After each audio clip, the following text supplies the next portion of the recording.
Hello, everybody. Welcome back to Cinema Savvy. It is myself, George, joined once more by Sam for another episode of the Mount Rushmore series.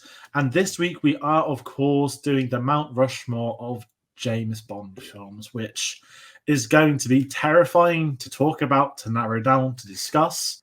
I believe this is the first Bond video we've done in almost 2 years. We'll give Sam a separate intro in a minute because we've got another revelation about this video today. And of course, we're doing this Tuesday because the Saturday just gone is James Bond's Day. And at the time of recording at 9:02 p.m. on Friday the 4th of October, there has been no news this week. Whether there's a new Bond announced between now and then, a director, a release date, who knows? But if there has been, there'll be a video on the channel that is being recorded after this one. But don't get your hopes up, folks. However, the films are now streaming on Amazon Prime. I thought they had been for the last 2 years, but apparently I was wrong on that too. But Sam, how are we doing today? Very well, very well. I'm very excited to be talking Bond. Feels like it's been a long time. I know we said during the Acolyte, that I've been doing this article for License to Queer, and that's the only Bond related thing I've done in a while. So it's good to actually talk and actually come up with a very difficult video today, which I think will be really fun. And I guess I'm interested anyway in what your Mount Rushmore is, what people's Mount Rushmores are. Yeah, it should be really fun.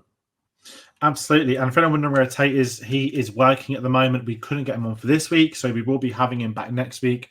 We will announce next week's video at the end of today, but it's been a very busy week on the channel. We've had The Joker Filet aux Deux come out. That's as far as I'm going to go with the pronunciation. It's not worthy of anything else. The Rings of Power Season 2 is finished. A great series. I don't know if the spoiler review will be up by then. And of course, we've had this series running every Tuesday up to the start of December as like a lovely little season one. So it's been very busy on the channel. I thank all of our current viewers, new viewers, and old viewers tuning in. And where we're going to kind of go this Mount Rushmore Day is we're talking directly films, but different to what we did with DC, different to what we've done with personal ones. We have 25 James Bond films. And the Mount Rushmore concept, for those unfamiliar, it's essentially not, here's a mountain, here's the American politics history. I still haven't nailed how if I do this bit. But we each have our own personal Mount Rushmore. And the choice of the 4 that are going to go on there is completely up to us. Maybe we're talking the influential films. Maybe we're talking objectively the best films. Maybe we're doing our favorite films. Maybe we're doing a combination of all of them together. It is myself and any guest interpretation of what goes on their Mount Rushmore of in this case, James Bond films.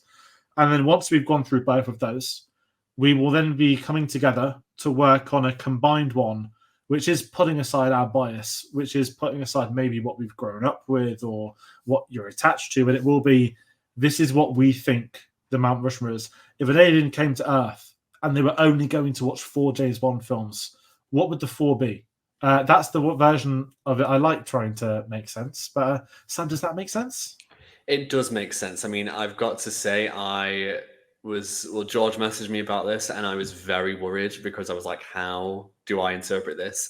I personally have gone with kind of a mixed bag of favorites, influential and objective, although I lean more towards the favorites.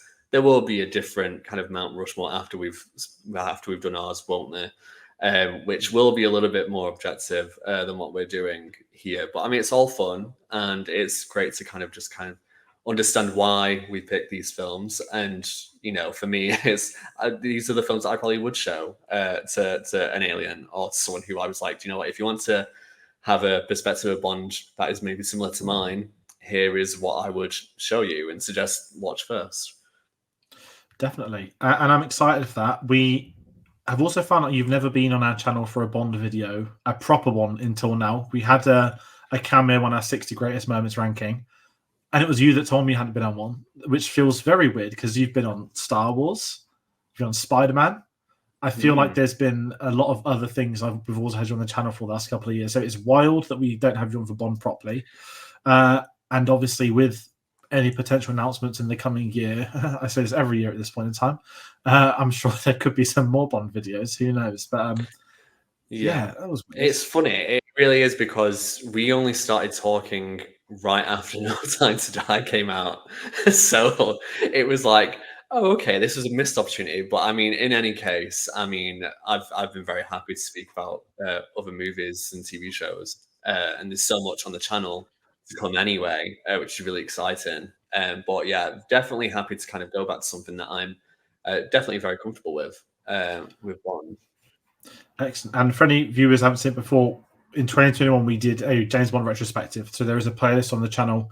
We did one film weekly for 25 weeks, starting, of course, with Doctor No, going all the way up to No Time to Die, including the existential crisis that was our 4 hours spoiler discussion between a few people. The longest review, and there shall never ever be a review that long in my lifetime, ever. I maintain. So, yeah. I mean, let's get the start, shall we? So we'll take in turns. Everyone with curious at home will do one each. And always, please comment your Mount Rushmores of Bond films. I feel like this one's going to be a bit divisive. The thing of James Bond, and this is kind of where I'm going in with this, is unlike other franchises or series or genres we've done, this is a 60-year history that encompasses 25 films. We're sticking with the official Eon ones. And this is what makes it harder for this video compared to others, because others, there's a blatant 1, 2, or here's like 7 great ones, but everyone's got their connection to Bond. They have their own entry points, and that's kind of where I'm going to go in with mine. And this is a film I always talk about to many people. So my first pick is The World Is Not Enough. An overstatement of late is that everyone calls it underrated. I believe at one point it was underrated, but I feel at this point in time that everybody seems to rate it, or most people understand a lot of people like it. And the reason I'm picking this is because it is my first James Bond film I saw as a kid. I spoke about it many times on the channel. We had today's kids won't know, but all the Bond fans will, which is a nice change. When ITV would premiere a James Bond film for the first time, we would tape over it with an old recorder. So we'd have a VHS of the film, but it wasn't the official film. And The World Is Not Enough was taped over, and that was my intro point. And I believe it premiered, I think I did the research once, in September or October 2000 or 2001. It was one of those. I think 2000, just because that feels like it make more sense back in 99 release dates and whatnot. And the opening scene wasn't there. The film started, my copy of the film started with the explosion and the car going straight out not the car, cues about going out. And alongside this, we had the PS1 game, which I should have took out, which I'm pretty sure I've showed you before, was a game I had as a kid. We had a PS1 at the time, and it was like a game I played with my dad as much as you could because it was single player. So a lot of memories of the very weird fake Brosnan Bond voice, but Brosnan himself. And this was my entry point to Bond. And I really enjoyed this film at the time. Robbie Coltrane was in it. So I used to be like, oh my God, Hagrid's in this film when Harry Potter was coming out. There was a lot of great things. And as the years have gone by, as I got older, I'd always come back to this. And maybe I think there is a better Brosnan film. But I love that. I feel like a lot of people have come around on it. I love that the villains involved.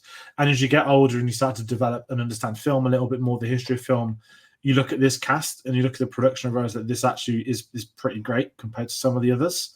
I can say still they underused Robert Carlyle, but I absolutely adore this. And I think it's one of the best Bond villains as well, with Electra King. I don't have too much more to add on it because I'm not doing a review, but it's there for very obvious personal reasons. I mean, I'm very happy to hear The World's Not Enough. I know a lot of people kind of will go one way or the other with that film and Tomorrow Never Dies. It's very much, oh, I really love this, or I really don't like this. Tomorrow Never Dies usually wins that race. The World's Not Enough, I see on many lists towards the bottom. I've never had it at the bottom. I think it is a great film. I think it's Brosnan's second best film. And it's actually in my top 10. I think, you're right about Electra being one of the best villains. I think I can understand why people aren't that attuned to it. But I think I'm glad that there's people like yourself and like many others who I've spoken to who have a great appreciation for it as a film. And I think it's that kind of perfect kind of entry point for people in some cases because it's right at the end of the 20th century. You know, it's got such a unique vibe. And yeah, I also think the soundtrack is excellent for that film as well. So no, that's great. Excellent. Do you want to do your first one? Yeah, so I mean, I actually am going in a similar way in terms of kind of a film that somewhat made me. It's definitely one of the first ones that I saw. And I'm actually going with Goldfinger. You know, this was on every version of a list that I had. It's a favorite of mine. It's influential. And objectively, I think it's one of the best films as well. I think in terms of, you know, my own personal favorite, it's one of the very few that I owned on video as a child. So I watched it on repeat. So it actually was my favorite as a child. You know, and I think it has such a unique charm to it because of when it's set. And I think that's the best thing about the 60s films. Each one of them feels like its own little pocket dimension in time. They have such a flavor and such a look and style that is never replicated again, and it never will be. It's why even, you know, seeing, you know, these 007 dots on screen right now is excellent because it creates such a feeling of this kind of classic Bond. For Goldfinger, Sean Connery to me is at his best in that film. I think visually he looks so good as Bond. His clothing is exquisite. His performance is fantastic. His performance with other actors, with other characters, you know, with Gert Frobe, with Honor Blackman, Shirley Eaton, I think everything's done so well and it's just so smooth. And I think problematic moments, sure, but less than other films in the series by a long stretch in many cases. It has a classic car in the Aston Martin DB5, which has become forever synonymous with James Bond. Some of the location, traveling elements in it, I also love. Even if we do go to Kentucky, I still kind of wanted to go there as a kid. And I think even now, as an adult, appreciating the film and what it did, it turned the series from something that could have been kind of a cool spy sleuth into suddenly it's action spy. And I think for some people that was maybe not where it should have gone, and I can understand that because From Russia with Love and Dr. No definitely have their own points of view that I can understand why that has a lot of love for. I certainly enjoy those films a lot for the elements that they bring, but I think Goldfinger made the series what it is, and a lot of things stem from that film. So yeah, I think it's absolutely wonderful, and it'll always be in, you know, kind of my top 5. It's in my top 2 right now. And yeah, I think it's one that I would say if you want to get a great flavor of everything of Bond from its earliest point, I would probably go there. I'm going to piggyback because I had Goldfinger as my second, so I'm going to give my thoughts on it too, because you're sort of right with everything you've said. And the way I view Goldfinger these days is it feels like you have the definitive Bond film with the definitive James Bond. That if you were to, again, like the logic of this, whatever, an alien comes down, if you say who's James Bond, you'd get the photo of Sean Connery in the white tux, or at least I would. You're going to give him the car, you're going to get the DB5. You're going to get him the villain, Goldfinger. You get him the film, it's Goldfinger 2. It did everything it needed to do. And this is where the Mount Rushmore side got tricky, because I love From Russia with Love. And there is a definite conversation that it is one of the best Bond films. And it's quite incredible they actually did that back-to-back with Goldfinger, obviously, in the 60s. But Goldfinger is the one that changed everything for the series, for what's come down the line, for other films have borrowed or maybe tried to do better or done better, depending on your opinion. It always, to me, stems back to that now. And it's not taking anything away from Dr. No or From Russia with Love, but I just feel that everything clicked for Goldfinger to work. And there's a reason why it has. I mean, James Bond has a place in film history, but again, it's Goldfinger's the one that everyone goes back to. You look at the general audience, you know, which is much, much wider than Bond fans. Even they're all completely familiar with this film, which I don't think happens as much these days with older films and older franchises where we're 60 years this year upon the release. I know there's a big thing in London for it at the moment. But Goldfinger's one of the ones where you could celebrate the anniversary from whenever you fancy. They didn't do much for From Russia with Love. Obviously, Dr. No had so many celebrations, but not every anniversary is going to get celebrated for every Bond film. Yet you understand why they want to make a bit of effort for Goldfinger. And it is rightfully sat there on mine as well as yours. It's one where if it's on TV, I'll sit there and watch it. If it's, I'm going to do my rewatch the series time, then great. It's near the start. It's one to look forward to pretty quickly. And then by the time the series is done, you just can't help but go back to Goldfinger and think, yep, that really is why so many of these films later existed. And I think self-consciously, Eon is aware of that success and have rightfully borrowed from it because it's created the formula per se. And guess what? If it ain't broke, don't fix it. And they've not had to break or fix it. They've done different things over the years, and they've even gone back to it with some of the more modern films. But it's very interesting to see what happens when there is an announcement down the line of a director, of a cast, of a Bond actor, to see, are they going to do their own thing like the Craig era, or are they going to, go back to formula, as Norman Osborn would say, because it's an interesting one. But yeah, that's why it's kind of sat on mine. I'm glad we got a nice double one in there because there's no way it could not be on my list. It was like one of the easiest ones to put on because it's so enjoyable. And so many of these films are enjoyable and have that history and magnitude. But for my own one, I had 3 that was so easy to get on there. And this was one of those. Yeah, and I think it's quite easy. And Connery's films, I enjoy all of them. But I think it's very easy to single one of them out. And Goldfinger is that where the majority of people, whether they're die-hard fans or just general audiences, that would be the one that they would pick out. I said before, I could before this video started, I could very easily have just chosen Diamonds Are Forever because I love it so much, but it wouldn't have been right to do so on this occasion. But no, I am glad that you made that choice too, and I hope other people do agree. But I guess if that leads to my second film on Mount Rushmore, I'm going in chronological order in terms of release date, rather than saying in whatever other way. So I'm going with, and this will be no surprise to anyone who knows me, it's On Her Majesty's Secret Service. So George Lazenby's only Bond film. It's a lot's been said about this film in recent years, especially the past decade and a half.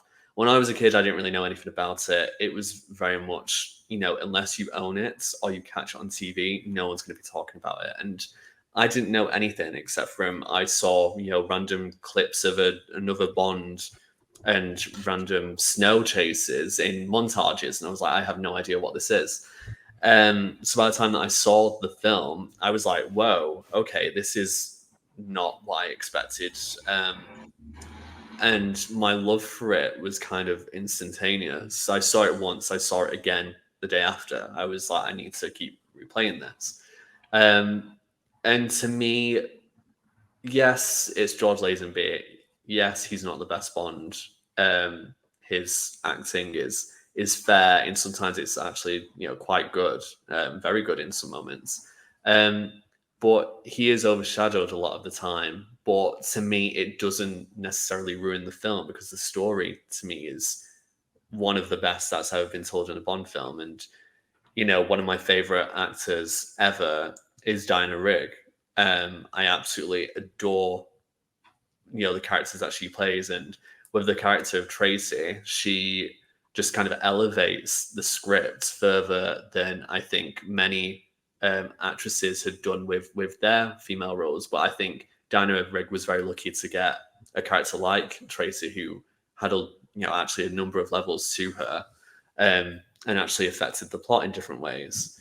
So I think that, combined with some absolutely stunning, direction and cinematography, probably one of the best soundtracks as well. I think having Peter Hunt actually direct was, such a great idea to go from an editor to a director, John Barry, and another fabulous score from him. Having, a set piece like Piz Gloria in Switzerland, it's such an iconic image. And having kind of sunset there, having all the snow, the helicopter journey. I think there's so many elements to this film that just work to perfection. And it's a tragic story at the very end of it. And it takes something that is camp, and there's a lot of camp moments through it, and actually makes you think at the end and makes you stop. And it's a film that I never get tired of. And probably if I was going to have one Bond film for the rest of my life, it would be that. And as awful as it would be to not have any of the other films, I get so much from On Her Majesty's Secret Service that I could make peace with that. But yeah, as I said, this film has been kind of reappraised a lot over the past 15, 20 years. And I am glad that so many people look at it in great favor. And even, the franchise itself does so. I mean, there's been many more homages to it. No Time to Die, especially, being quite heavy in some of those homages. For better or for worse, for many people. But yeah, I adore the film. And I couldn't not have my own list without including this film. No, that's fair. I'm glad you spoke about it. And it is one that does have a place to be there. That so many people go back to it. So many people, whether it be one of the themes, whether it be the ending. You've got Spectre and Blofeld, which has been built up over multiple films leading up to it. It is almost an event film, and kind of growing up is a weird one, right? 'Cause I know you spoke about it is George Lazenby. There was a period as a kid where, I mean, for me, it's the same with maybe other people our age. It's like there were three Bond. There was Pierce Brosnan, Roger Moore, and Sean Connery. And then if a Dalton film or this was ever on TV, I was like, who's that? That's not James Bond. And obviously, you get older, you stop being a kid, you realize that there's been 6 at that point, because then Daniel Craig was eventually cast. And it's one where you're right. I think it's harder to appreciate this at a younger age, and it's even harder to appreciate if you're, I don't want to say outside of the community, but if you've got a vast knowledge and interest of the Bond films, On Her Majesty stands out for so many different reasons. We've just spoke wonderfully about Goldfinger and how that set the formula of everything came to be. This wasn't the formula that Goldfinger had. Yeah, there's little bits of it here and there, but this is the one that ends with Bond's wife being murdered, and that's it. You have the incredible theme that then plays at the end of it. You've got Lazenby's best deliveries is his final line of the film, if I'm honest. And I think it stands out for all the right reasons, and it has become maybe not even a favorite, but I don't think there's many people that think of this film and think, yeah, that's not one of the best Bond films ever made, or the best. The discussion, even the poster design, the people involved, it's up there for so many reasons. The fact they shot the Piz Gloria, I mean, it still wows me. Sitting here in 2024, where there's 4K copies of the films available online, you've got Blu-ray box sets from 10 years ago. You go back to those 60s ones, and this is where Eon's due a lot of credit for, I don't know what the right term is, preserving these original versions of these films, but they have always looked incredible when they've been remastered. It doesn't look like a bot job. It doesn't like the AI that James Cameron's been using on his ones. It doesn't look rushed to get a Blu-ray release out. It looks like there has been attention to detail on almost every frame of those, to the point that there's a discussion of a Moonraker is, does Dolly have braces, yes or no? And the helicopter sequence in On Her Majesty's is what I think back, I'm like, how did they do that in the 60s? And obviously they did it for those reasons, but Bond was the pinnacle of filmmaking at that point. It was the biggest franchise at that point in time. Everyone was desperate to be like James Bond, and you look at its influence in the decades that have gone by, and yeah, On Her Majesty's is absolutely up there. And I feel like we might be talking about it later on the big one too. But if I give my third choice, I'm all over the place with my release dates. So sorry about me jumping from the 90s to the 60s, and I'm going to the 10s. I am putting Skyfall on mine for a great many reasons, which I might try and argue a case for later on as well. But I feel like 2012 was like not the peak of James Bond, but it feels like how older people talk about 1999, where it's like, where were you when this happened? And to take into account for maybe there's any younger viewers, bloody hell, it'd be quite terrifying about younger people who won't remember it, but we had the Olympics being hosted here, which I don't care for that. What I cared for was the great sketch with the Queen and Daniel Craig, the parachute. Bond was this humongous moment at one of the biggest events that the UK's had in the last few decades. And then it's celebrating its 50th anniversary of what I think is the pinnacle of British cinema, if I'm really honest. And I get on the Brexit high horse when it comes to Bond films. I won't talk about it like that, much other things, but when it's like the British film industry, Bond is right up there. It should always be celebrated. It is essentially what we've given to the world, and there's a reason they all want to shoot their films here now. The bigwigs at Disney, the bigwigs at Warner Brothers, Bond's been at all those studios first and will continue to be there. Even Pinewood, who have been sold to Disney, have a clause in that when the next Bond film's in shooting, it's going to get the 007 stage as the agreement. So that's the power this franchise has. And when they celebrate that 50th anniversary, we didn't just get the lovely box set, which you can see behind me. We had, I remember they had the car museum at Beaulieu, which was great. And then we had a film come out on top of all of this. We had a dreadful PS3 game too, but we won't talk about that. But I remember being so hyped for this. It'd been 4 years since the last Daniel Craig film. And when Quantum of Solace came out, I was in year 8. Lewis Hamilton just won his first World Championship. And here we were in 2012. There hadn't been a film since. I didn't know at that point all the issues that had gone on financially with Eon. I was just so excited to have a Bond film. And I was in my first year of studying film at A-level. So I was a bit more on that. You know, I was 16. I've got my first job. There's a new Bond film coming out. Loads of my new college friends are into Bond. Let's all go. Of course, I went with my family on opening day, as we so do traditionally with the Bond films. It's, again, Bond is a family thing. We won't do it for many other films, but we will for James Bond. And it ended up being what not for this video, but I genuinely believe in terms of filmmaking, the best James Bond film. Different conversation, I know, for another time, but you then look at the success this film then had. It grossed over $1 billion at the box office. The only Bond film to do so. No others have done it. I believe, adjusted for inflation, it's still number 1 for Bond films. I'm pretty sure, to some people's displeasure, the top is basically just a compiled mixture of Bond and of Craig and Connery films. Given again what we spoke about, right? Bond being the pinnacle in the 60s. Yet that those Connery numbers add up in the 2010s and 2020s. If you look at No Time to Die 2, and then it had a very successful Oscars run, which Bond hadn't had for a long time. To combine in the audiences, the anniversary, the celebration, and a new release, and that new release being exceptional. I haven't even spoke about Silver. I haven't even spoke about the score or Judi Dench's M. There was so much going for this in 2012 that I really feel like, I don't want to say James Bond has peaked, because that's ruling out there ever being another Skyfall or another Goldfinger or another The Spy Who Loved Me or something else. But I certainly feel like culturally 2012 will be the year that Bond fans remember for a lot of those reasons. I know we had a great celebration of the 60th anniversary, but it still pales in comparison. And almost by chance, it's because we also happened to have a film come out that just happens to be one of the best Bond films. I don't think they went in with the intention of saying, let's make a 50th anniversary Bond special, because that's kind of what they did with Die Another Day for the 40th, and it didn't work out as well. And I'll make a lovely reference to Godzilla -1, which is the 60th anniversary Godzilla film, one of the best Godzilla films ever made. And it is the anniversary film, but it wasn't intended to be made that way because it was the 60th anniversary.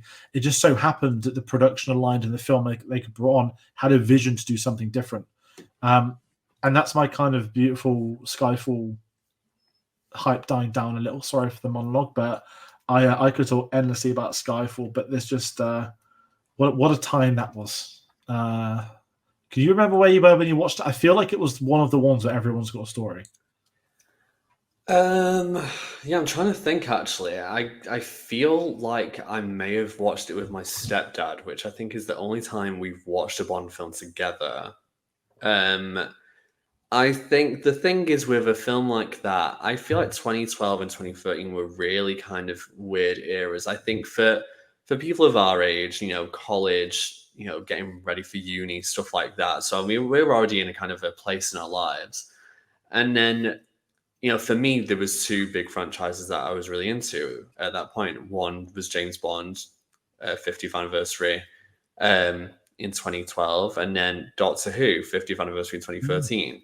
And that had a massive hype, and I don't think I've seen anything at that level. The 60th anniversary of Doctor Who similar to Bond, kind of pales in comparison to the 50th anniversary, in my opinion. And I just think sometimes it's just everything lines up. And I think with any franchise that lasts so long, there's going to be peaks and troughs. And, you know, a lot of where the films that we're talking about, you know, maybe what we both consider to be peaks within the franchise, where, you know, Quantum of Solace, you know, had not maybe done as well as people had expected, but we know there was many problems with that film. Skyfall had a lot going for it, and I think this is when, you know, waiting a bit longer pays off, and this is when you can actually build that up to get, you know, someone like Adele to be the singer of the title track was such a great idea. And you know, teasing that, you know, this absolute star is going to be performing this song, and it was such a, you know, it's played so often today, and it's one of the most iconic things. When people think Skyfall, that's one of the first things that people are going to think of. Never mind, you know, the absolutely amazing, you know, film that comes from it. Whilst it's not even in my top 10 anymore, I completely, from an objective point of view, think it's one of the best made Bond films, and that as a story, it's rather excellent, even though it does, you know, I mean, it's been said it takes things from other films, The Dark things Knight like that. is the prison breakout. Yeah, that's kind of the main thing with that. But I think in any case, it puts its own spin on things, and it's executed, you know, really well. So no, I completely understand why that's on your list, and I appreciate that it's on your list, because it's not on mine, unfortunately. It's great. We've got a Craig. I'm just happy I've got 3 different Bonds so far that I haven't just done a Pierce Brosnan ranking of 4. That is very true, and I am going to do the same and have a third Bond of my own on mine, and it's a Roger Moore film, and of course it is. Roger is my favorite Bond. It could have been, well, the likelihood is that it could have been 2 films, but I've chosen the one which people wouldn't necessarily go for, and I actually have chosen Moonraker for this one. It's, again, I've kind of leaned more towards my favorites, and this is the only one where I feel like there's less objective bias here, and it's more kind of just my own personal enjoyment. Literally a week or 2 before George said about me coming on for this, I was actually at home with my sister and my nephew, and my nephew, who's like 5, said that I should put a Bond film on, and he doesn't watch them, but he knows that I like them, so he was like, "I'll put one on."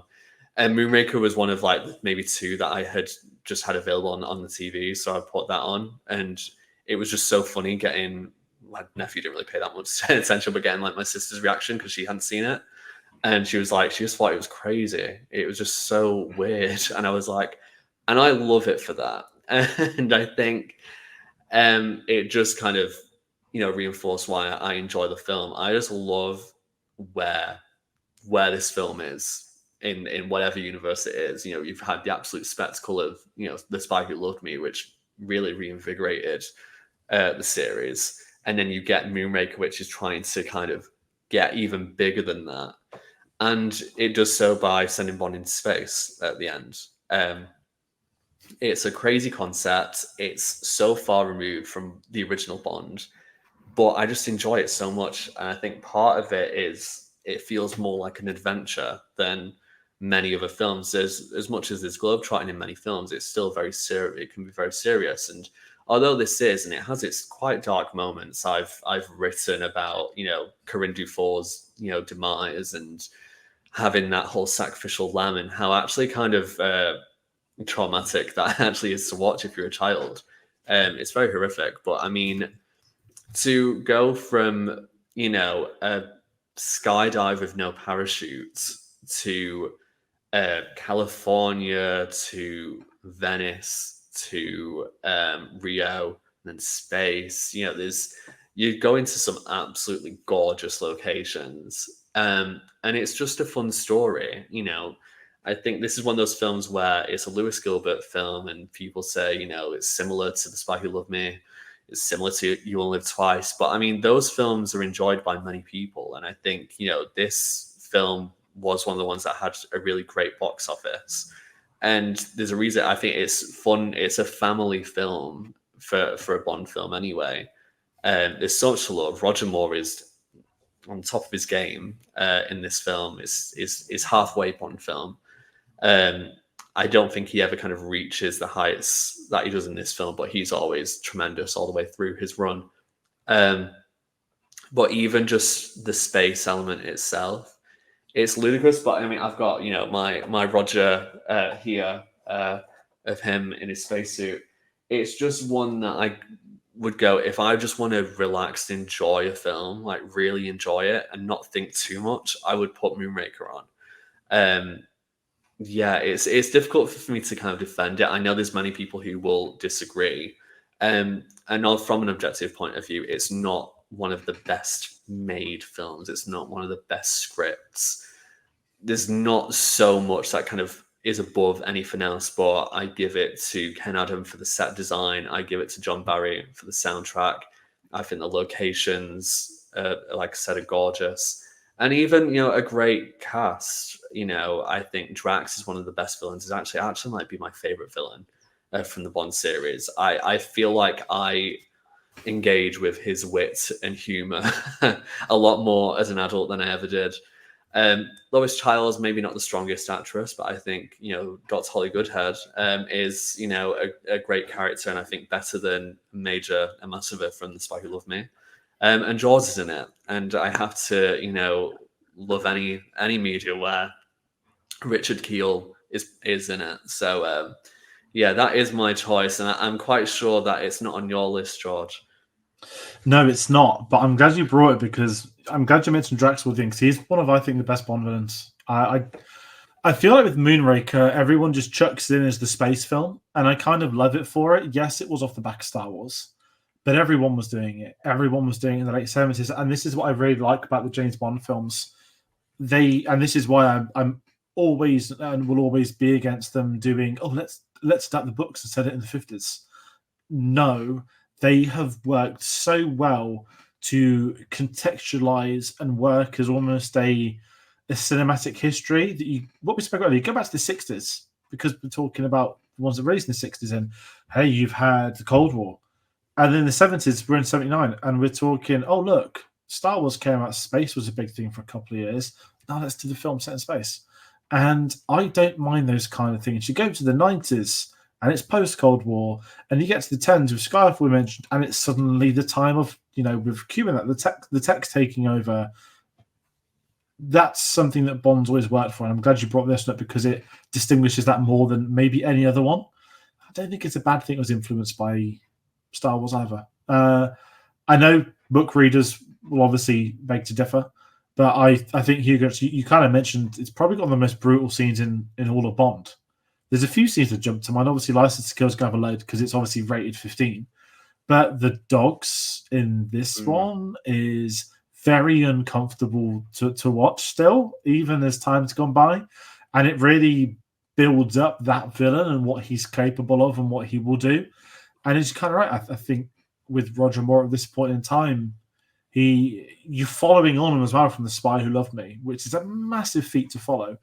And this is what we get, which I think is more than because you've done elemental wise, you've just done water. Why not space? Let's mix it up. Let's go to different places. And I really like that. And I like the Megalomaniac side of things. It doesn't feel like the same Megalomaniac we've seen in every other film. Some of them are a bit too on the nose, but this one, again, with Drax, I think he's very good as a villain. And it's not spoken about enough in that regard.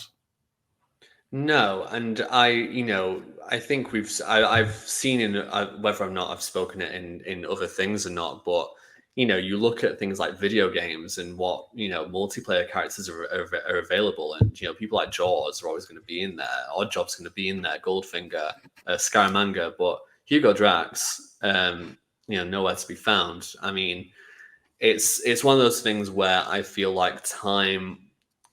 Well, I'm hopeful that time will help it, but because I think there's so much goodness in there. But one of the things that played a part in my choices was the influence of these films, and with Goldfinger, it influenced the franchise as a whole. On Majesty is kind of influenced, maybe in a more positive way down the line.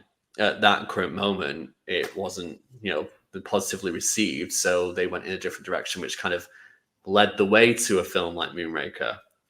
Moonraker itself was trying to top The Spy Who Loved Me, which is such a difficult thing to do. And they went so far that they then had to go back, down to earth for Your Eyes Only.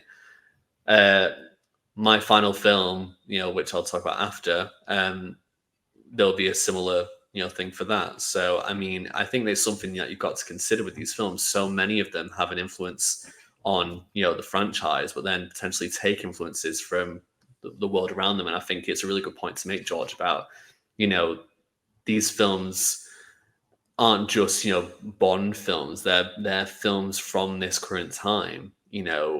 I love to see a 70s Bond compared to a 60s Bond, compared to a 90s Bond. But then they have their own distinct flavors and vibes that they could only get by telling a story within that time. And I feel like as much as it would be great to kind of have, 50s Bond films, we're losing so much potential by restricting to one time period. So to be able to keep moving, and hopefully that does continue in the future with the times and set it in the modern day, I think just adds something that the books could never really do.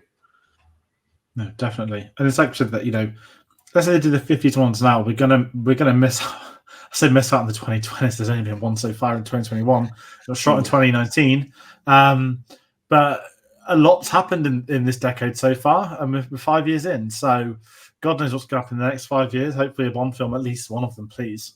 But yeah, I mean, if I move into my final pick, I don't know if this is predictable or not, but it was going to get there eventually, wasn't it? I had a couple to go through, and I said to you before we hit live, I was like, I've got 3 locked in on my own one.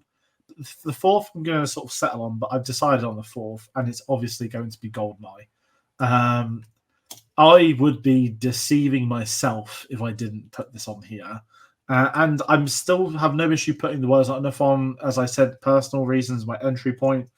GoldenEye is my favorite Bond film. I'm just going to jump on that train now. GoldenEye is the film that saved the James Bond franchise. I don't think it's the best one in the sense of filmmaking, as I just spoke about Skyfall. To me, it sits in like at least a top 5, like without even having to think about it. It is everything you'd want from a Bond film. It took that idea that Goldfinger did so, not just having gold in the title, but the logic of what is it that makes a Bond film? Have you got this villain? Have you got this Bond? Have you got the car? Have you got the set pieces? Have you got the music? Have you got the Bond girl? It ticked everything. And then what it did, it remade it for post-Cold War. And the Cold War, if you really think about it, such an integral part of the first 30 years of James Bond.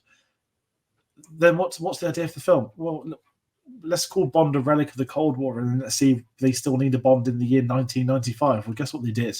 And they got what I believe to, I'm not going to say the best James Bond because someone's going to scream somewhere, but what I think Pierce Brosnan is the jack of all trades. He has a bit of everything that worked from every Bond that came before him, and he stands out as to me like the not the perfect James Bond, but he's my James Bond.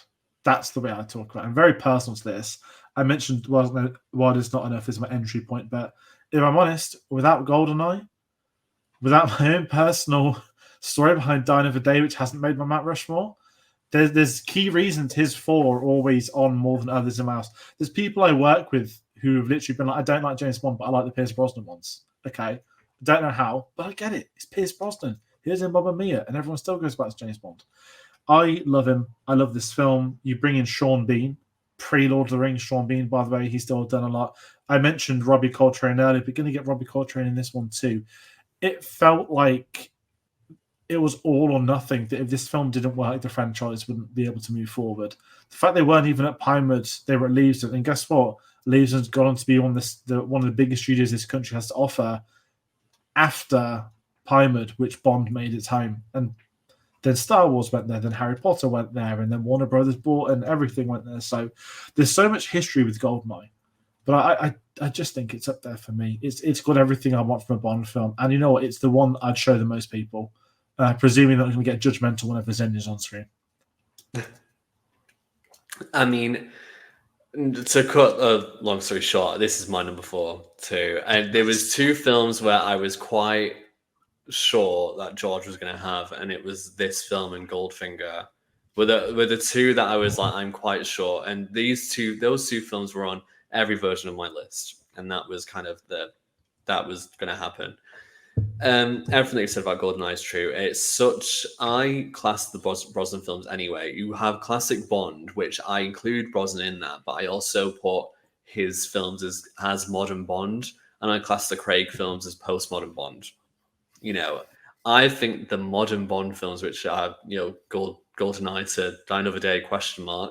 Are the most accessible for people. I think it's got the absolute right blend of what made Bond work for 30 years before it, and everything that it does to still maintain, some form of, relative, sanity today. Things where it's not so wild, it's not so affected by kind of the modern world around us now, but it's the 90s, which to many is very old, but it still has, it is a lot closer than even the 80s feels, so I think sometimes the 80s is just so, stuck in that time, whereas the 90s, it feels like things are developing more quicker.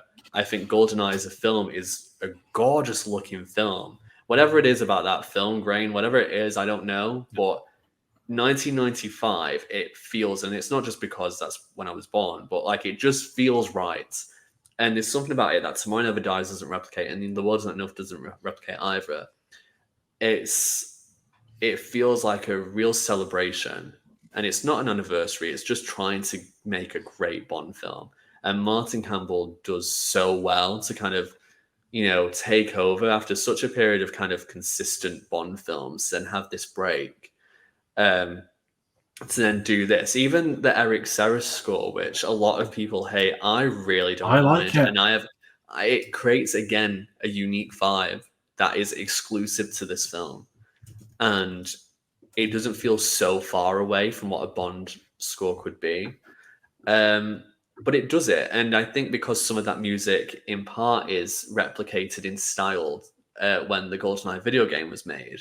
It makes for something that you're not going to forget. And will I ever forget the Ladies First music? No, I won't. I think to have characters like Xenia on a top, to have, 006 Trevelyan, to have Natalia Simonova, like these iconic characters that will stand the test of time. And I think it's one of the rare times where there's no deadwood in the supporting cast. There's no deadwood in the villains. And usually there's something out of place. Every element of this film works. And I think that's why people come back to it so much, because there's so little that you can objectively say, this is bad. And Brosnan is so good in the role. He is absolutely fantastic. The stunts, out of this world. I would find it very difficult to not include this. There would have to be a really strong case for other films to be there. But I think if you're looking for a well-made Bond film that you can somewhat relate to in terms of, it feels like a film that could come out today, then I would suggest this one. Interesting. I'm glad we both got it on. I mean, it's not just the fact I love GoldenEye. I think everything you've added to that conversation too. You mentioned that supporting cast. Goes to Robbie Coltrane. He's in one scene, and he had such an impact. They bring him back 2 films later. That's what we're dealing with this, and it's the fact that a lot of the cast went on to do so well. Also, obviously, Robbie Coltrane and Hagrid. Jensen would end up being in the X-Men as well. You've got Sean Bean, who I don't know how big he was in '95 compared to some of these other cast members, but ends up in Lord of the Rings and Game of Thrones after that. You look back, like, wow, he was in GoldenEye too. You've got Alan Cumming in there as well, who's had an incredible career. There's so many great names in this cast. It really does work, and it's rightfully there. And it kind of leads to a terrifying conversation we're going to have in a couple of minutes as we do a sort of combined objective top 4. But if I just recap mine, so I've got The World Is Not Enough, Goldfinger, Skyfall, and GoldenEye. Yeah, and mine is Goldfinger, On Her Majesty's Secret Service, Moonraker, and GoldenEye. So yeah, we there's a mixed bag for both of us where I feel like there's some definite ones that we'll both agree on, and then others. I've got ones that I would even suggest for the final that aren't in either of our lists, to be honest. So do I. Oh, The final is going to be tricky. I mean, should we have the conversation? Because before we went live, I said this has been a really polite segment when I've actually been expecting carnage, disagreements, arguing, shouting, screaming, you name it.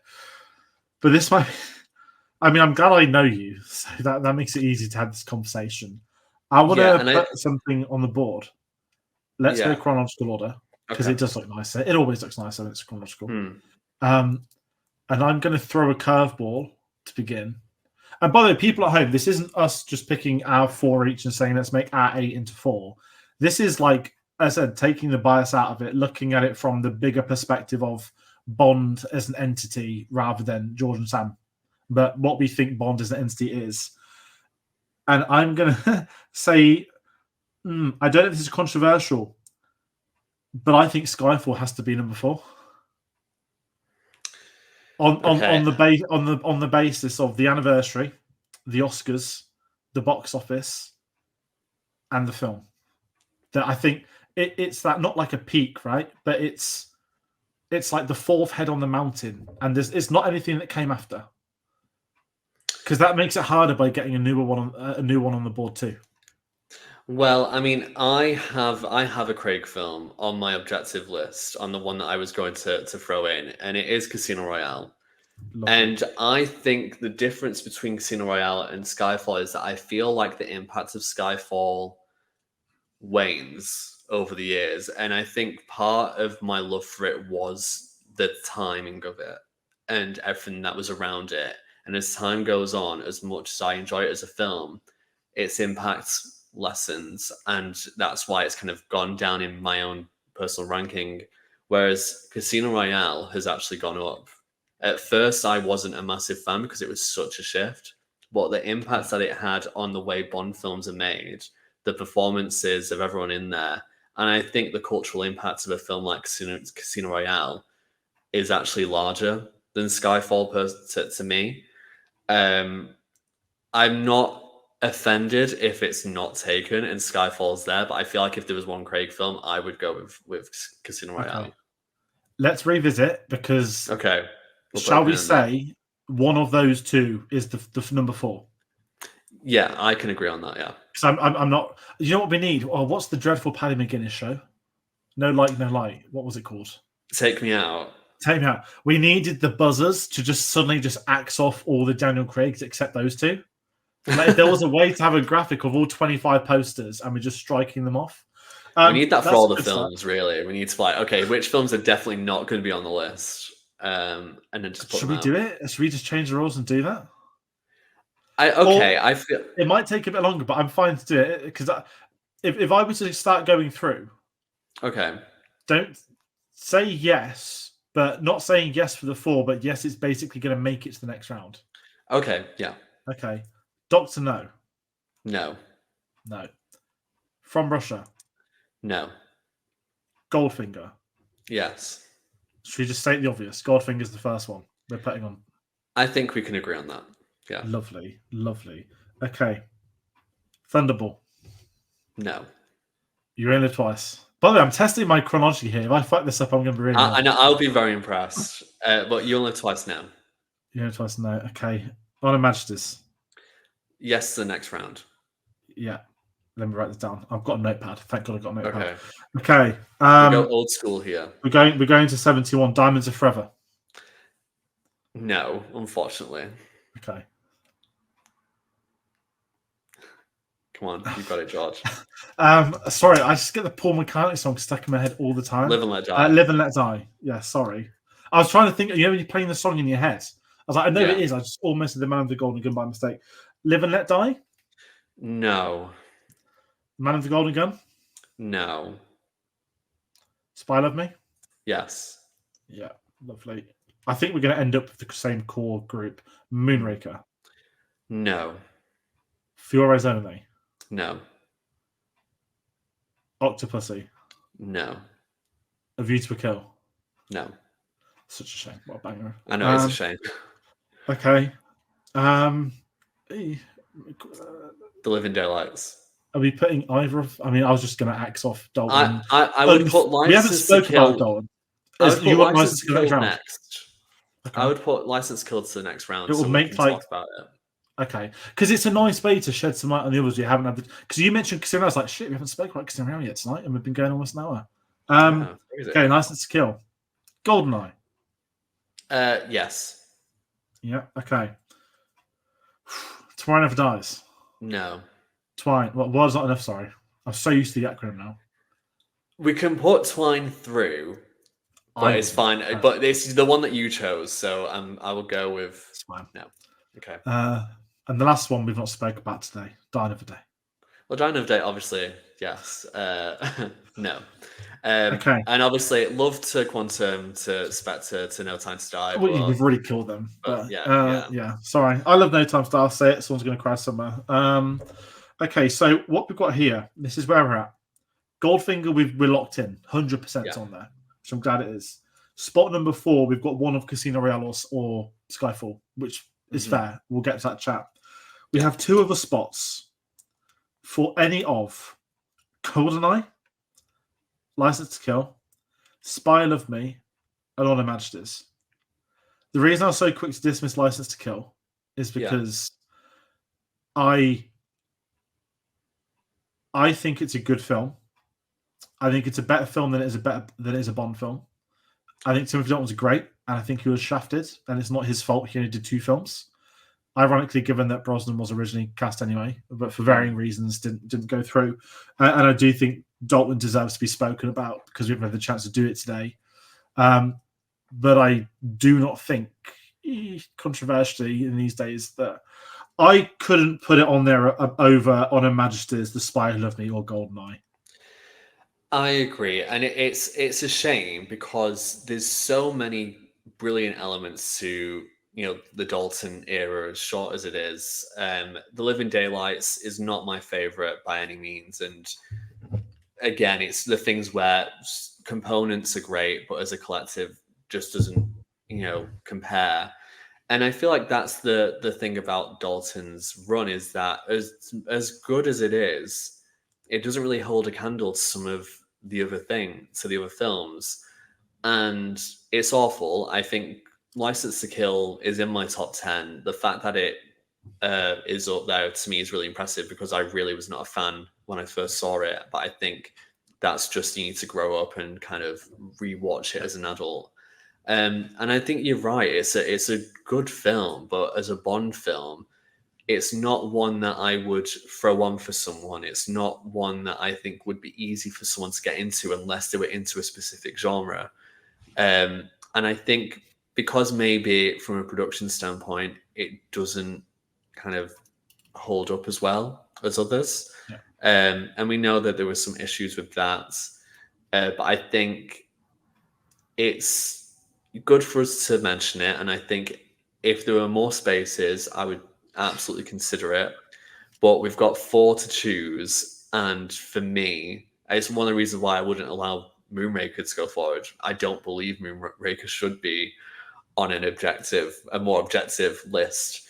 If it was a top 8, perhaps it could make it, maybe even a top 5. But I think for 4, there's too many other really strong contenders that we've taken through.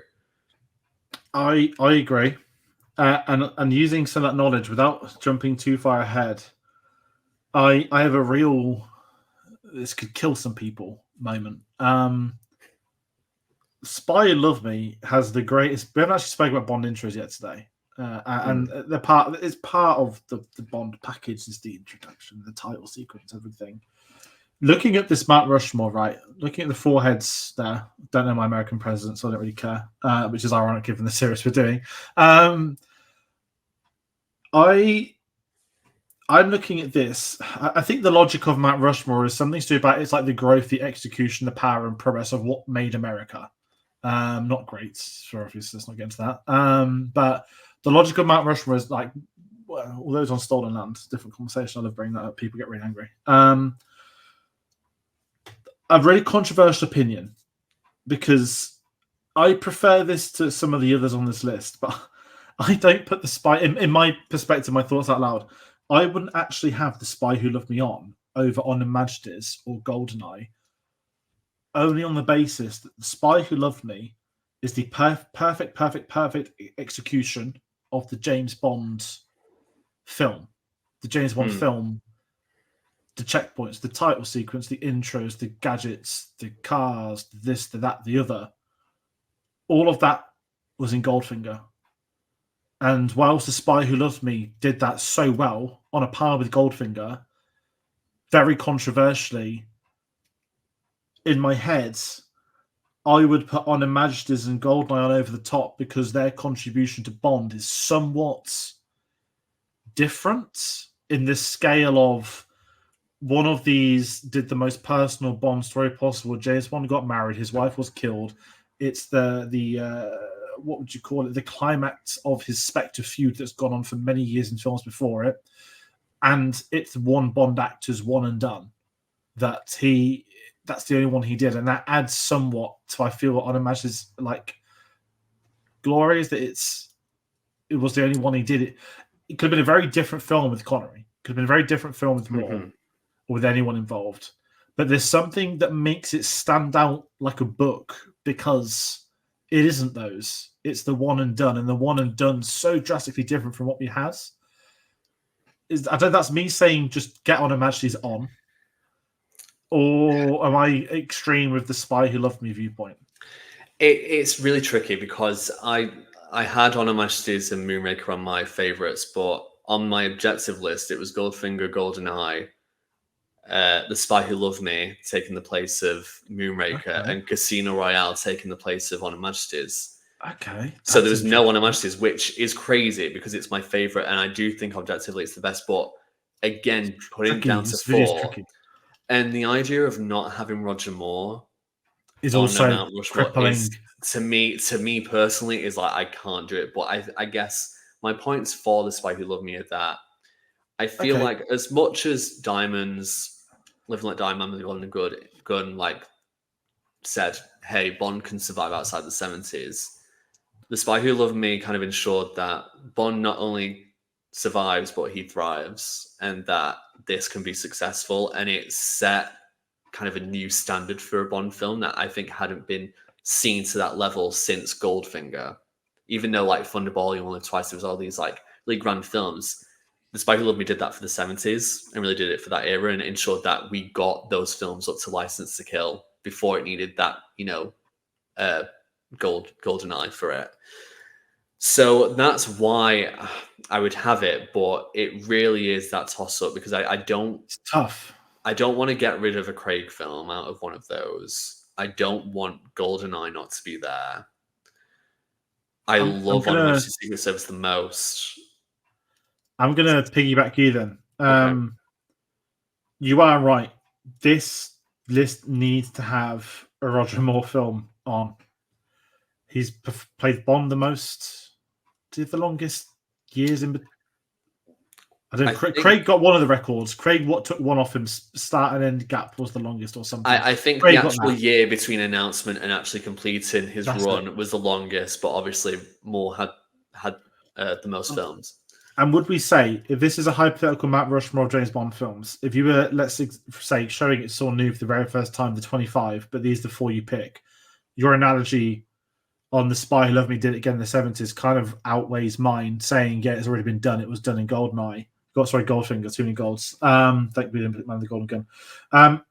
Because I don't think you can appreciate On Her Majesty's until you're in. Until you've sat there, you've seen 25 films, 20 films, 10 films, 15. I think if there were 4 and one of those 4's On Her Majesty's, I don't think it's detrimental because it's not. That you might be like, oh, he got married and his wife was killed. What happened after? That's a good point.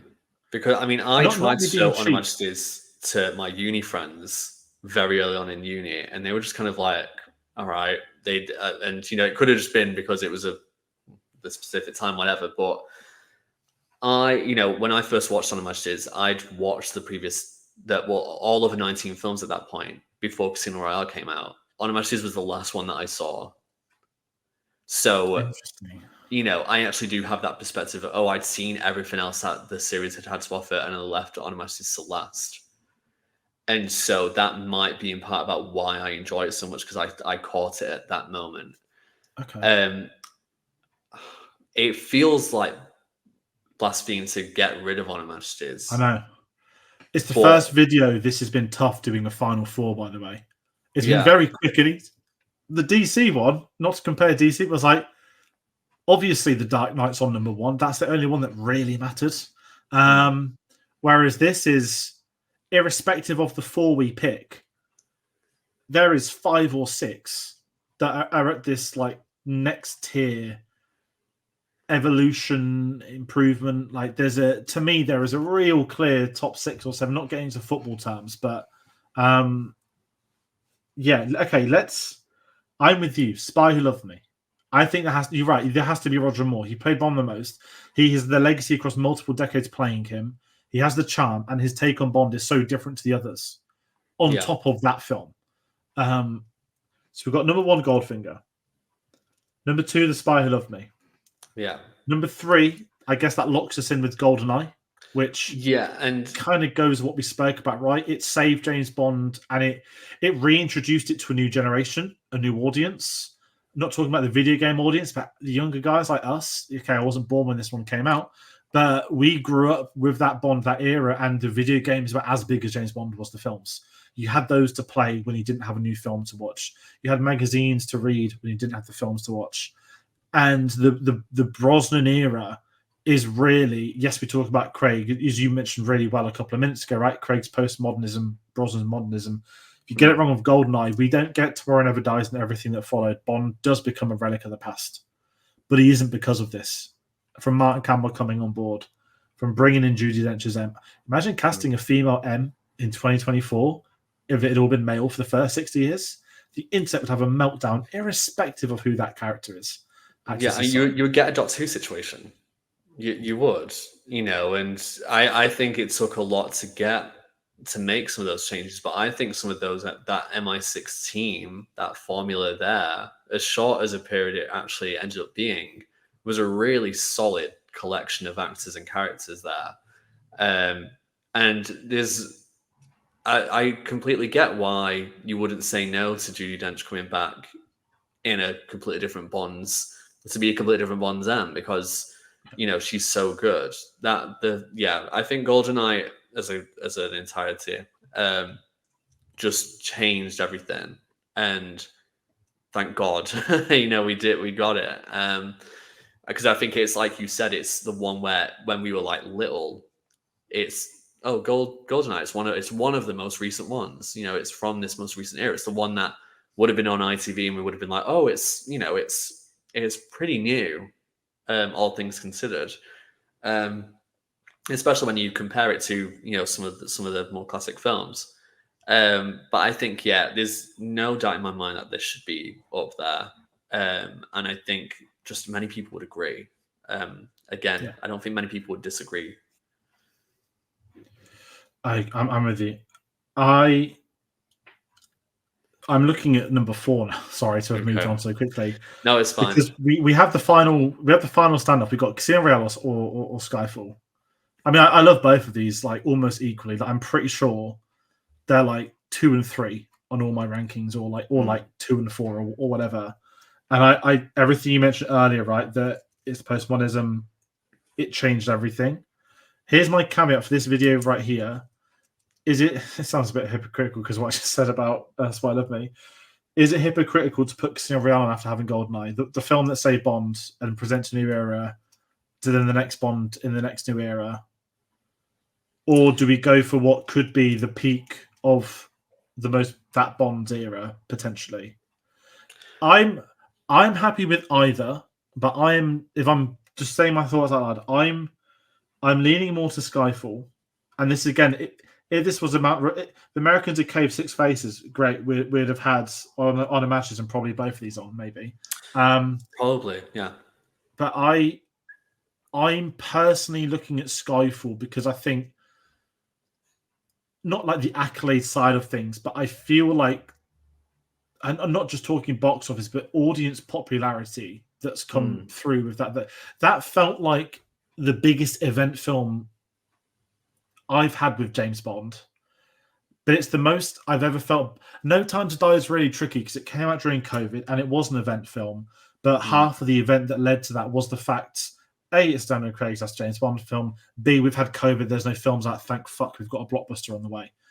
And it delivered on those. Obviously, ironically, the first one to be delayed of all the blockbusters because no one at that point knew, unless you'd worked on it, that the film was going to be about a deadly virus being released upon mankind. So I understood why they delayed that before COVID really kicked in. And its numbers were phenomenal. People do care about that sort of thing for the COVID stuff.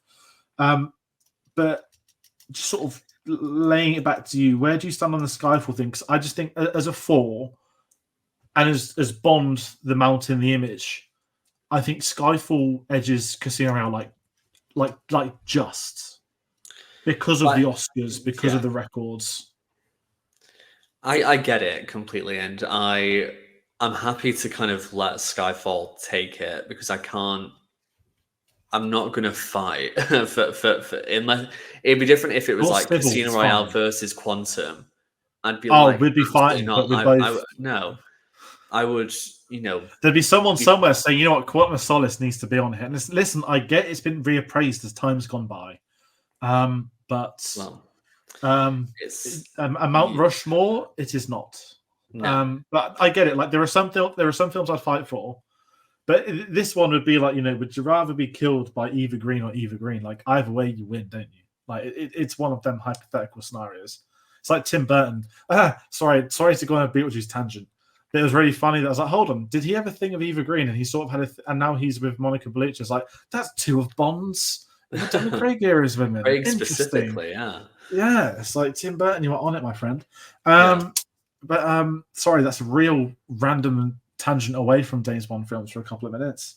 Okay, so if we can go with Skyfall, I'd essentially sort of force you to do it, but I'm really curious and this is why I don't normally just jump to comment sections, but I do want to hear from Bond fans because the objective we kind of said at the start of the video, I said before we hit live, I said the other day, like I am dreading this of all the ones we've done because there's so few in comparison to a genre, there's 25, there is a clear definitive top 6 or 7.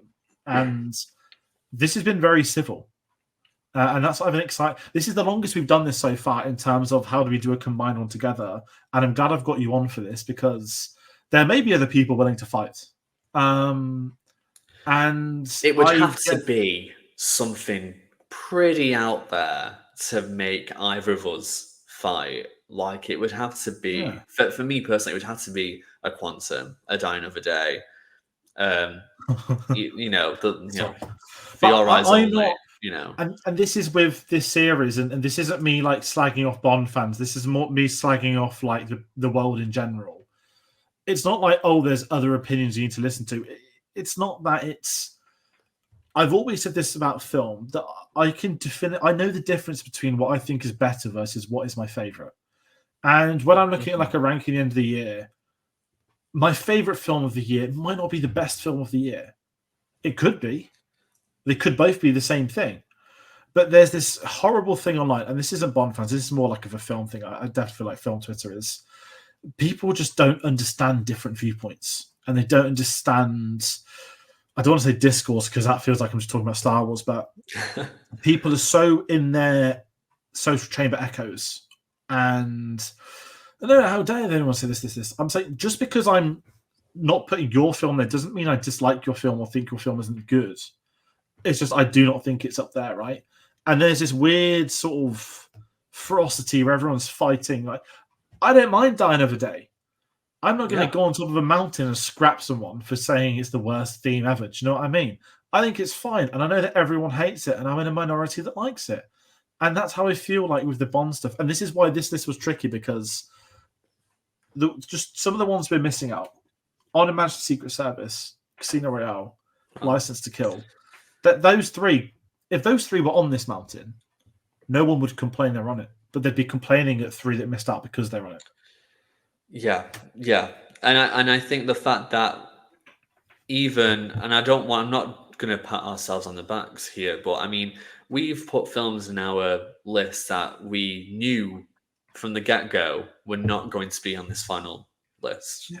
And I think that's the thing. It's being able to, I think both of us are really happy to kind of share our opinions on what we would put in our own, but can actually put that to a side and go, well, actually, if we're going to try and be a collective mind on this, this is what we would agree upon. And I think, a lot of people would agree with this anyway, but I think it's just enabling other people to actually say, well, this is my favorite, this is what I believe in.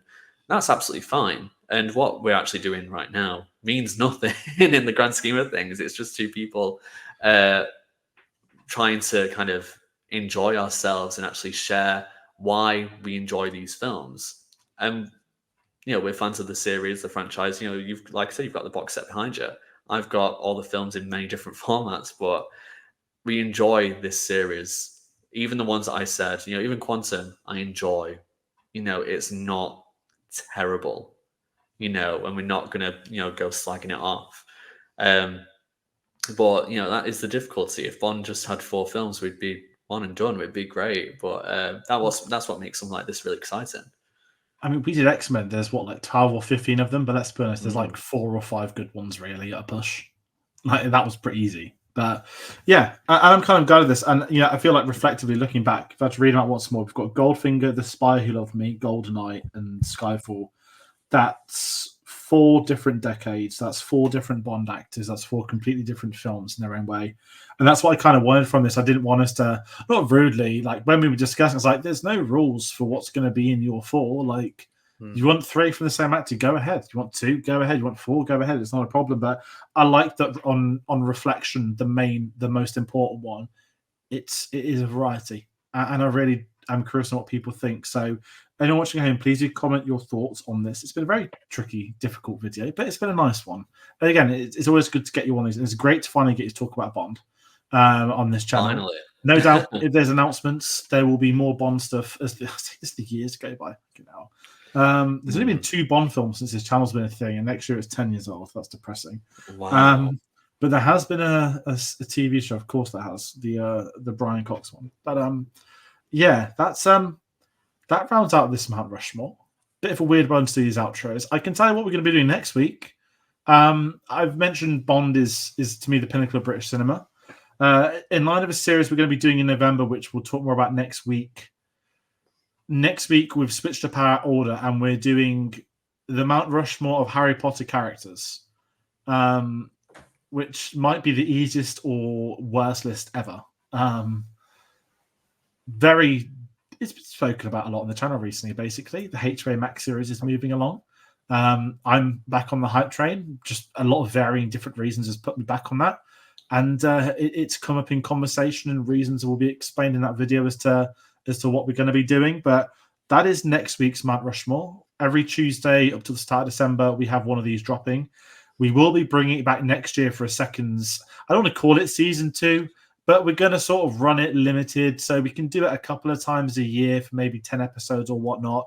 Gives us time to recharge, come up with some good ideas, look at the calendars, what we want to do for it. So there is one of these a week through to December, and then it will return next year. But Sam, thank you so much for jumping on. Have you been working on anything at the moment that we can ask you about? You mentioned you've had a new article up since we've last had you on. Yes, I mean, I've not got anything in the pipeline at the moment. My latest article was on License to Queer, and that was about Andrea Anders, played by Maud Adams in The Man with the Golden Gun. Just looking into her character, and I guess why I think she's basically the pinnacle of that film. She is the reason why that film, the plot of that film goes, and she's, as a character, is not treated, as she should. She's in the wrong film. So yeah, that was released in the summer, and in part it was good timing because it's the 40th anniversary of The Man with the Golden Gun this year. So I would definitely suggest to everyone watch that film because it is batshit crazy, lots of conflicting tones and themes, and it also has J.W. Pepper. So I mean, whatever you want, but it also has Christopher Lee. So I mean, you're good with a film with Christopher Lee. So yeah, no other plans in the pipeline, but with me, things can come out of thin air, and so you never know. I'd always say watch this space. Like I said, I've written for License to Queer. I have my own YouTube channel, although that's been quite quiet in recent times. And yeah, I could be anywhere else, but I definitely will be back on Cinema Savvy. unless George decides this one's Last out. of Us season 2. You're the one that told me Well, that's going to come out. That's a conversation for the new year, isn't it? That's going to be absolutely is. fun and tormenting. Get the gold clubs ready, folks. So yeah, thank you so much for jumping on. People at home, please.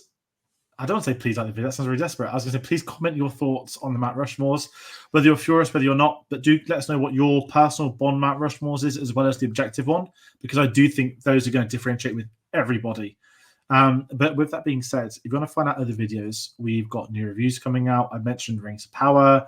We know what we watch go up on Sunday. We've had Joker reviews. We're not covering London Film Festival this year, but there is going to be videos. As I mentioned, Mount Rushmore next week. There are new releases. There's a new Transformers film, which is already out in the States that we're getting in October.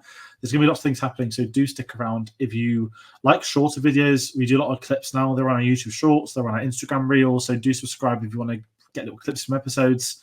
But that is going to do it for today. So once again, thank you, Sam, for joining me. Thank you for everybody watching at home, and we'll see you on the next one. Take care.